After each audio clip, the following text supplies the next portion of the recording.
ඇත්තටම ඔබ කවුද? ඔබ අම්මා කෙනෙක්, ඔබ යාළුවෙක්, ඔබ දුවෙක්, ඔබ බිරිඳක්. හිතලා බලන්න උදේ පාන්දර ඔබ නැගිටට පස්සේ ඔබ කවුද? ඔබ අම්මද, බිරිඳද, යාළුවද, දුවද කවුද? ඇත්තටම කවුරුත් නෙමෙයි නේද? දැන් ඔබ ඇද්දේ අනිත් පැත්ත බලද්දි මහත්තයා ඉන්නවා. දැන් ඔබ බිරිඳ. කාමරෙන් එළියට ගියාට පස්සේ පුතා දකිනවා. දැන් බිරිඳද? නෑ, දැන් ඉන්නේ අම්මා. පස්සේ දැන් ඔබ අපේ තාත්තා දකිනවා. දැන් ඉන්නේ අම්මද?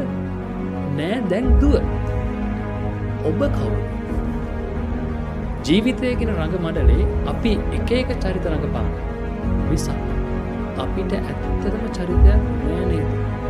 අපි ඒ වෙලාවට හිතාගත්ත චරිතයක් නේද අපි රඟපාන්නේ.